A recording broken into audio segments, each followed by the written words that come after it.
तो hi everyone, welcome है आपका मेरे चैनल पे जो कि रिलेटेड है इंग्लिश लिटरेचर सब्जेक्ट से। तो आज का हम टॉपिक जो देख रहे हैं वो एक लिटरेरी फॉर्म है जो कि एक तरह का बायोग्राफिकल लिटरेचर कहलाता है। बेसिकली बायोग्राफी एंड ऑटोबायोग्राफी दोनों बायोग्राफिकल लिटरेचर में ही आते हैं, बट दोनों के बीच में एक छोटा सा डिफरेंस आपको देखने को मिलता है।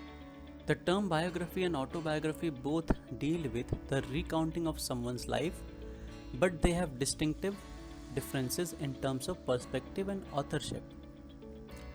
यहाँ पे हम समझते हैं कि जो बायोग्राफी एंड ऑटोबायोग्राफी है वो दोनों ही किसी व्यक्ति के जीवन के बारे में लिखी गई एक बुक है, या फिर एक आप कह सकते हैं उसका लाइफ को पूरी तरह से रिप्रेजेंट किया है as a written form. Okay, but यहाँ पे एक छोटा सा डिफरेंस देखने को मिलता है, पर्सपेक्टिव्स और दूसरा है ऑथरशिप। पर्सपेक्टिव क्या होता है कि हम लोग नरेशन जो सुनते हैं स्टोरी में, जो पूरी की पूरी आपको क्रोनोलॉजिकल ऑर्डर में या फिर एक रैंडमली आपको ही स्टोरी का जो बिहेव मिलेगा आपको एक नरेशन से मिलेगा, ठीक है। तो ये जो बायोग्राफी होता है उसमें जो राइटर होता है वो किसी और व्यक्ति के जीवन के बारे में ढेर सारी रिसर्च करता है, उनके एक्सपीरियंसेस को पढ़ता है, उनके बारे में ढेर सारी इन्फॉर्मेशन गैदर करेगा, फिर उसको कंपाइल करके वो एक बुक लिखता है। तो ये हम बायोग्राफी समझते हैं, ठीक है। लेकिन जो ऑटोबायोग्राफी होता है हमेशा देखते हैं कि जो ऑटोबायोग्राफी होता है उसमें जो राइटर होता है वो खुद ही अपने बारे में पूरी उनके लाइफ एक्सपीरियंसेस के जो अप्स एंड डाउन्स हैं, उनके सोसाइटी में जो चेंजेस हैं और उनका थॉट क्या था, उनकी फीलिंग्स क्या थी, उन्होंने किस तरह से सारी चीज़ों को हैंडल किया अपने लाइफ में, उसके बारे में डिटेल व्यू में वो लिखते हैं। तो यहाँ पे ये आपको डिफरेंस मिलता है। यहाँ पे मैंने कुछ बुक्स और जो बायोग्राफीज़ एंड ऑटोबायोग्राफीज़ हैं उनके बारे में मैंने लिस्ट पूरा रखा हुआ है। तो आप देख सकते हैं 1 से लेकर 5 तक जो भी आपको यहाँ पे बुक्स दिख रहे हैं ये सारे के सारे ऑटोबायोग्राफीज़ हैं। बाकी के जो 5 है ये सारे के सारे बायोग्राफीज़ हैं, फेमस बायोग्राफीज़ आप पढ़ सकते हैं बिल्कुल भी।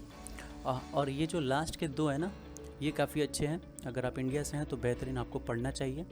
रामचंद्र गुहा के द्वारा गांधी बिफोर इंडिया और the man who knew infinity by Robert Kanigel, ठीक है।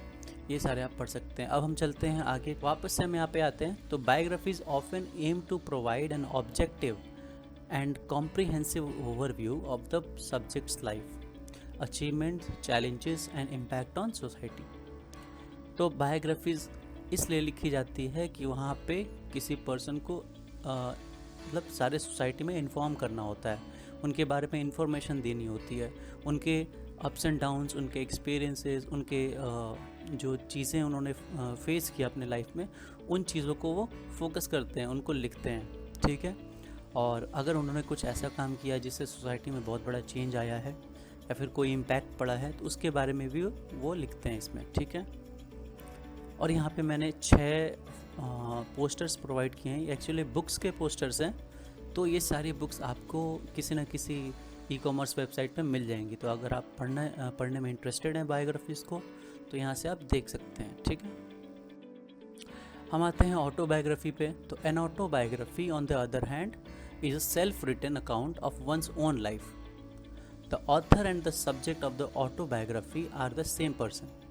तो जो ऑथर होता है और जिसके बारे में ये ऑटोबायोग्राफी लिखी जाती है वो सेम पर्सन होता है, पहली बात तो, क्योंकि जो ऑथर है वो खुद ही अपने लाइफ के एक्सपीरियंसेस को शेयर करेंगे, उनके जो फीलिंग्स हैं, उनके जो इमोशंस हैं, उनके एक्सपीरियंसेस और जो उनकी डीप थॉट्स थे उस समय पे उन्होंने जो फील किया वो एकदम डिटेल्ड में उन बुक्स में लिखेंगे, ठीक है।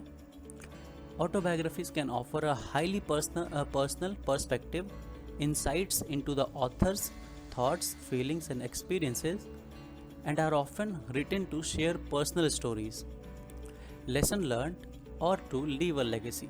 यहाँ हम देखते हैं कि जो ऑटोबायोग्राफी होता है उसमें हाईली पर्सनल पर्सपेक्टिव का मतलब ये होता है कि उनके जो अंदर की फीलिंग्स थी, उन्होंने कैसा सोचा, उन्होंने किस तरह से कोई डिसीज़न लिया, वो उनके पर्सपेक्टिव से कैसा था, वो इस चीज़ को डीपली लिखते हैं ऑटोबायोग्राफी में। तो अगर आपको किसी पर्सन के बारे में डिटेल वाइज में जानना है कि वो व्यक्ति आखिर था कैसा, उनकी सोच कैसी थी, उन्होंने कैसा फील किया, उनके साथ जो हुआ, जो उन्होंने चेंज लाया, वो किस तरह से उनका थॉट प्रोसेस था, ये सब करने में, तो ये आपको ऑटोबायोग्राफी पढ़ने में आपको मिलेगा, ठीक है। इसके अलावा हम देखते हैं, एक और मैंने स्लाइड रखा है जो कि की डिफरेंसेस के लिए है। तो यहाँ पे 4 मैंने यहाँ पे मेंशन किया है। ऑथरशिप में क्या डिफरेंसेस होती हैं, पर्सपेक्टिव में क्या चेंजेस होते हैं, पर्पस में क्या चेंज होता है, और एक मैंने कंक्लूड कर रखा है। तो हम धीरे धीरे इसको जल्दी से ख़त्म कर देते हैं पढ़ के। तो यहाँ लिखा है अ biography is authored bye someone other than the object, while an autobiography is authored by the subject themselves। यहाँ पे सब्जेक्ट का मतलब आप समझते हैं कि जो व्यक्ति है उसके बारे में बोला जा रहा है, ठीक है। तो जो बायोग्राफी है वो किसी और के द्वारा ऑथर्ड किया जाता है, but in the case of autobiography the authored is the subject itself, okay, यानी कि वो व्यक्ति खुद ही लिख रहा है। तो ऑथरशिप की उसको टेंशन नहीं है, ठीक है, कोई भी प्रॉब्लम नहीं होता यहाँ पे। अगर मैं खुद के बारे में लिखना चाहूँ तो एकदम फ्रीली मैं लिख सकता हूँ, कोई प्रॉब्लम नहीं है। हाँ, पब्लिश करने वाले नहीं मिलेंगे, ये तो अलग बात है, ठीक है। पर्सपेक्टिव का मतलब होता है कि कौन सा, मतलब थर्ड पर्सन पर्सपेक्टिव है या फिर फर्स्ट पर्सन पर्सपेक्टिव है, किस तरह से हम बुक को या फिर बुक के नरेशन को देखते हैं। तो biographies tend to offer an outsider's perspective. यहाँ पे आप देख सकते हैं आउटसाइडर्स पर्सपेक्टिव का मतलब वो व्यक्ति खुद ही नहीं है, वो किसी और के द्वारा लिखा जा रहा है, इसलिए आउटसाइडर बोला जा रहा है। Whereas autobiographies provide an insider's perspective, यानी मेरे मन में क्या चल रहा है वो मेरा इनसाइड है, ठीक है, इनसाइडर्स पर्सपेक्टिव बोलते हैं इसको, ठीक है।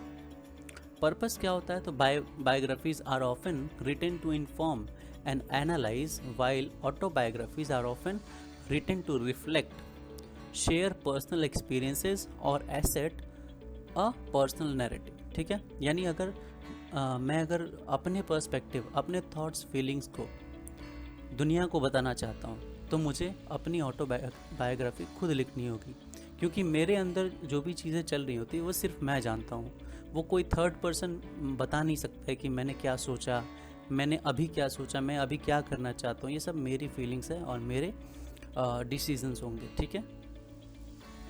इन summary the main distinction lies in who rights the story.